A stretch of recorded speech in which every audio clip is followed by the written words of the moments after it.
नमस्कार। मैं कृष्णा यूट्यूब के चैनल जय श्री कृष्णा में आपका हार्दिक स्वागत करता हूँ। इस वीडियो में ये वीडियो जो है श्रद्धांजलि स्वरूप सुशांत सिंह राजपूत के लिए समर्पित है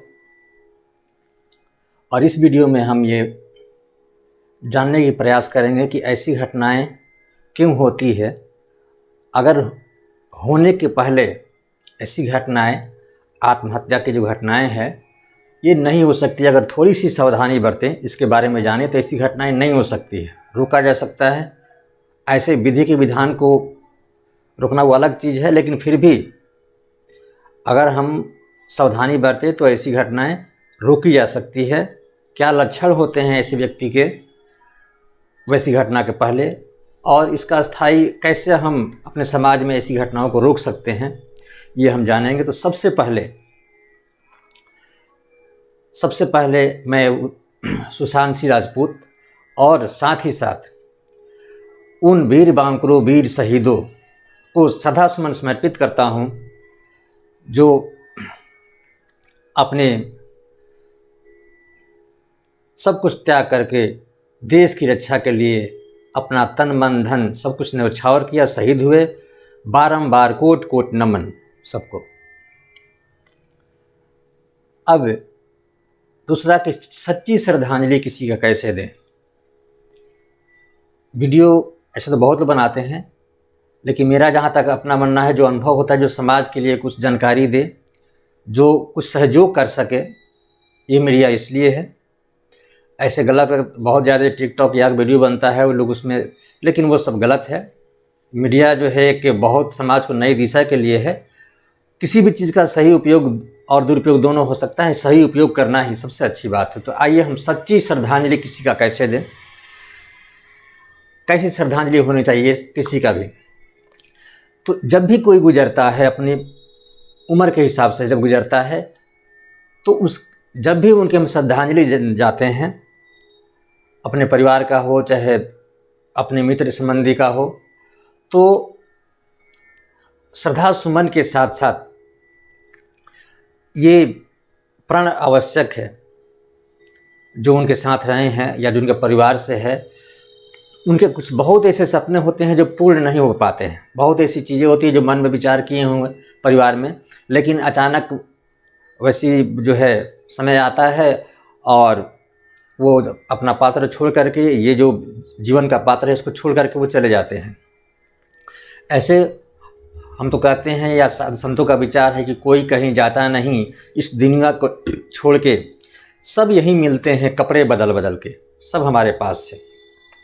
कृष्ण ने भी गीता में अर्जुन को समझाते हुए कहा कि आत्मा अजर अमर है, नस्वार नहीं है।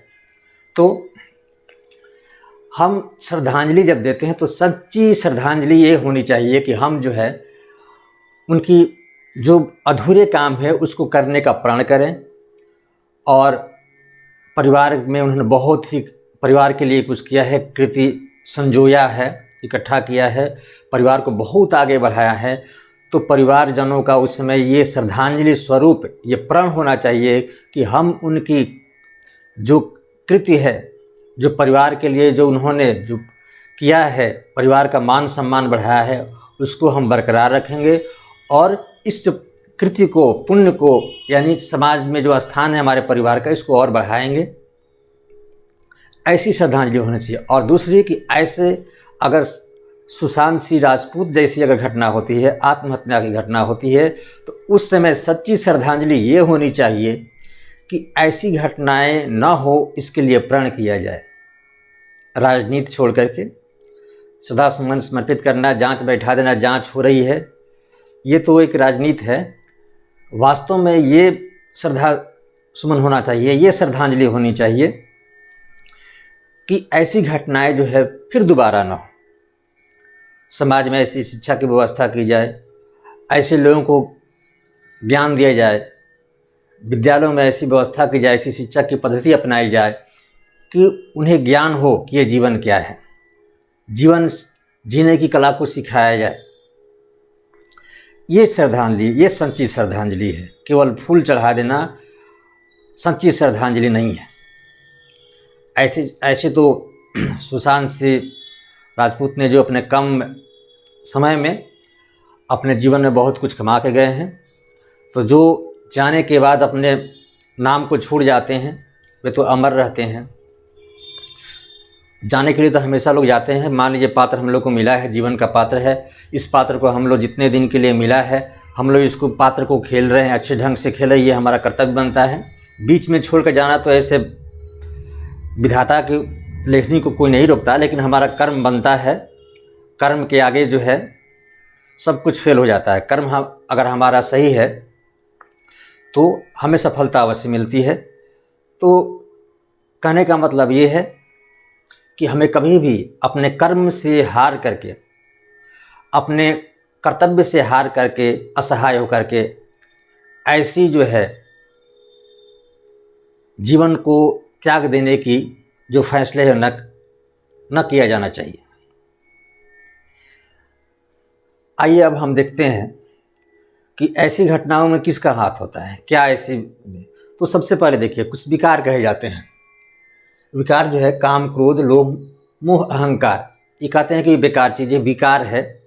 तो ये विकार नहीं है, ये सीमा जब पार करती है तो विकार हो जाती है। परिवार को एक ये पांचों जो है काम, क्रोध, लोभ, मोह, अहंकार, पांचों के कारण ये परिवार सुखी रहता है। कुछ लोभ होना चाहिए परिवार के लिए, मोह होना चाहिए, परिवार के प्रति प्रेम बना रहता है, अहंकार, स्वाभिमान होना चाहिए कुछ।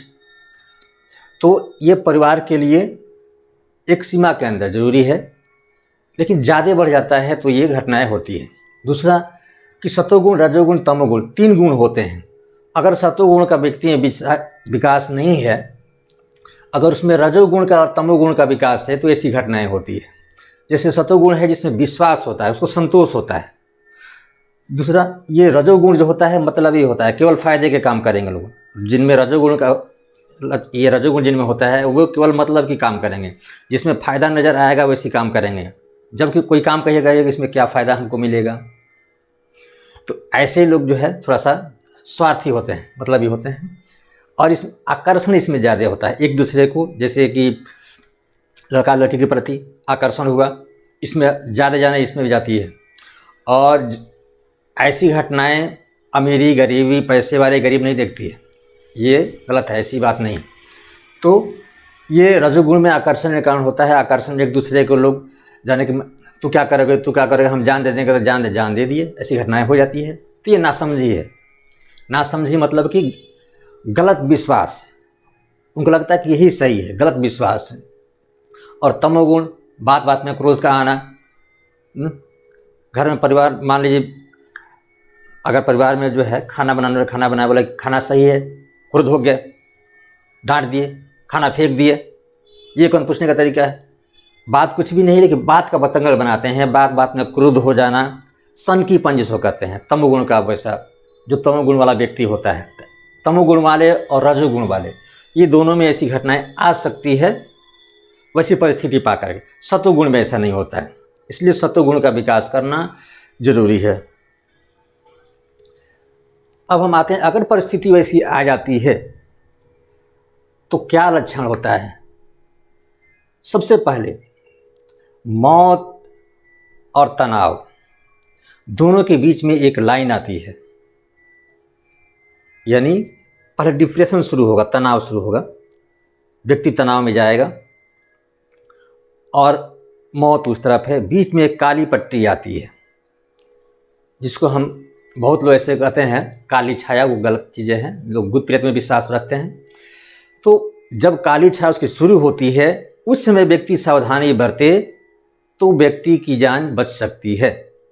जैसे जब तनाव व्यक्ति का होता है तो तनाव में वो जो है नकारात्मक सारी चीज़ें, दुनिया उसको नकारात्मक लगेगी, सारी चीज़ें बेकार लगेगी, जो सीधी बात बोलिएगा उसको उल्टी लगेगी। अगर कोई जो है बात बहुत अच्छी है लेकिन उसको ख़राब लगेगी, उसको गलत विश्वास हो जाता है।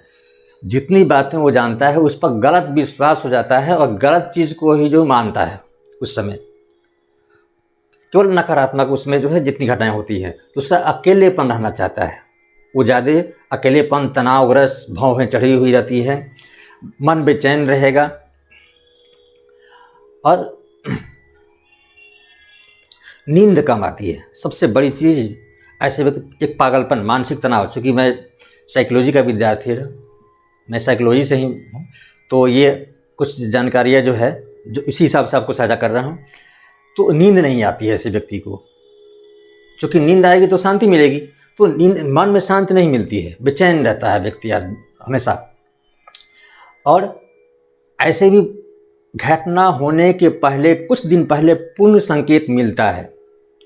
जो व्यक्ति ऐसी घटना करने के लिए तत्पर होता है, मन में भावना आती है, तो सब कुछ दिन पहले से अपने दोस्तों से वह नकारात्मक बातें करेगा। ये गलत है, ये ऐसा होना चाहिए, ये होना चाहिए, ये सब बेकार है। वो नकारात्मक बातें करना शुरू कर देता है। उस समय से उसकी जो है वो काली छाया, काली पट्टी जो शुरू हो जाती है, यानी मौत की तरफ जाने का रास्ता उसका जो है, उसकी दिमाग में एक प्रवृत्ति बन जाती है, गलत प्रवृत्ति बन जाती है, और उसी का फ्लो बाकी किसी चीज़ को नहीं, किसी व्यक्ति को नहीं सुनेगा। तो ऐसे में अगर सावधानी बरतते हैं, सिर्फ सावधानी बरतना है क्या, उसको अकेले न छोड़ें, कुछ नहीं करना है, सिर्फ उसको अकेले न छोड़ें, घटना से बचा जा सकता है। उसको अकेले ना छोड़ें, और जो सबसे प्रिय उसका है उसको उसके साथ रख करके और धीरे धीरे कुछ कुछ समझाएं। सच्ची बात, जो उसका गलत विश्वास हो गया है, ये समझाने की कोशिश करें कि ये गलत है। जो उसका सबसे प्रिय है वही, दूसरा कोई नहीं। इस तरह से धीरे धीरे, और उसको कभी अकेले ना छोड़ें। उसको कोशिश करें कि नींद आए, उसको कुछ ऐसी चीज़ें बातें करें जो उससे अलग हो, जो जिसमें सोच में है उस सोच से अलग जाए। वो अलग हटेगा तो उससे बचेगा, लेकिन वो एक ही चीज़ में लगा रहता है, कुछ दिनों से वो केवल उसी उधेड़ बुन में लगा रहता है। तो ऐसे जो है उसको अकेलेपन न छोड़ करके इससे हम बचाया जा सकता है। दूसरा, हमें अस्थायी समाधान क्या हो सकता है ऐसी घटनाओं का। सबसे पहले कि जीवन को जीने की कला सीखनी चाहिए। जीवन क्या है, जीवन हमें एक पात्र मिला है, इसको कैसे सही विद्यालयों में एक ज्ञान देना चाहिए। विद्यालयों में शिक्षकों का एक कर्तव्य है। पहला गुरु माता पिता होते हैं, दादा दादी होते हैं, और उसके बाद जो अभिभावक जब अपने बच्चे को देते हैं, समर्पित करते हैं विद्यालय को, तो वैसे विद्यालय को समर्पित करें जो बच्चों को पढ़ाई के साथ साथ ज्ञान दे सके। अन्यथा वो पढ़ाई अधूरा है जिसमें ज्ञान न हो। पढ़ाई में जो सिलेबस है उसका कुछ न कुछ अर्थ है जीवन के साथ, तो उस चीज़ को समझाएं। ऐसे विद्यालय में ऐसे शिक्षक किसी गुरु को विद्यार्थियों को समर्पित करें।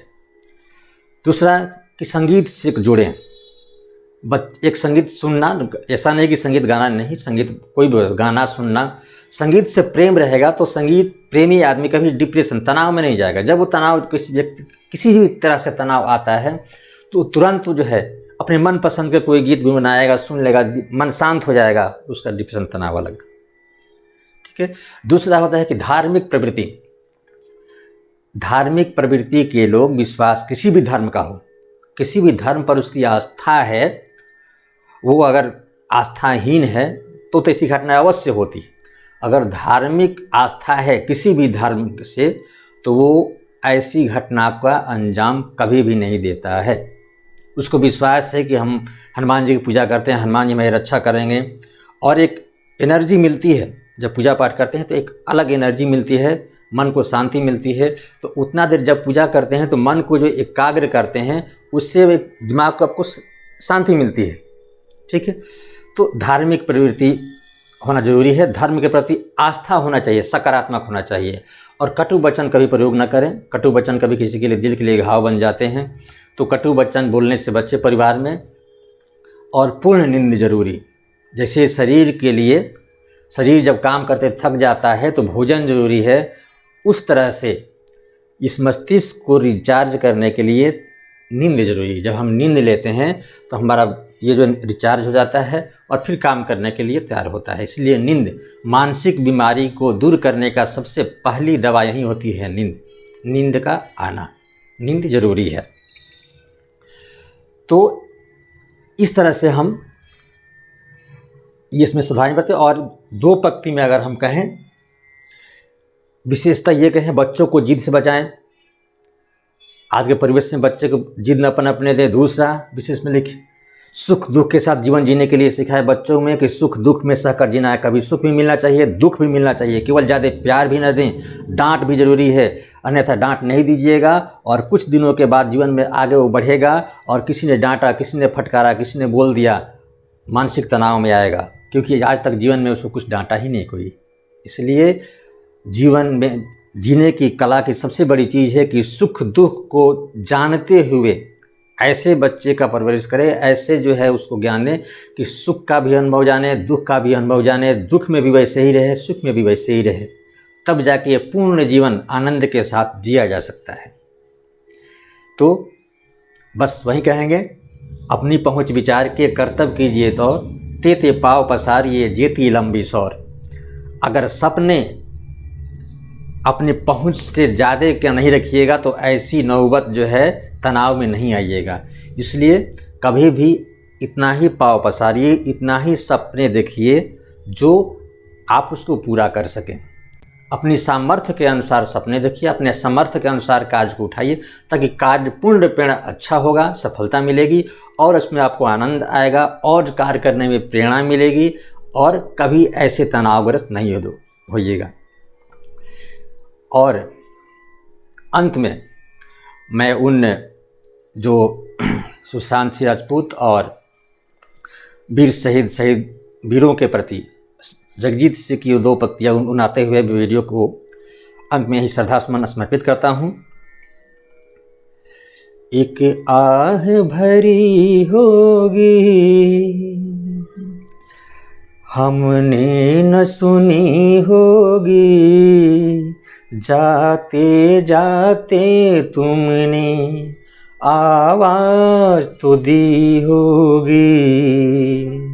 हर वक्त यही है गम, उस वक्त कहाँ थे हम, जहाँ तुम चले गए।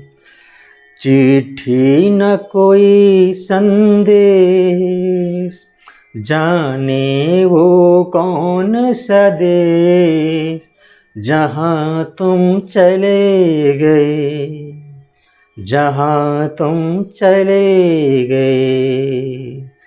इस दिल पे लगा के ठेस, जाने वो कौन सा देश, जहाँ तुम चले गए, जहाँ तुम चले गए। बहुत बहुत धन्यवाद। वंदे मातरम।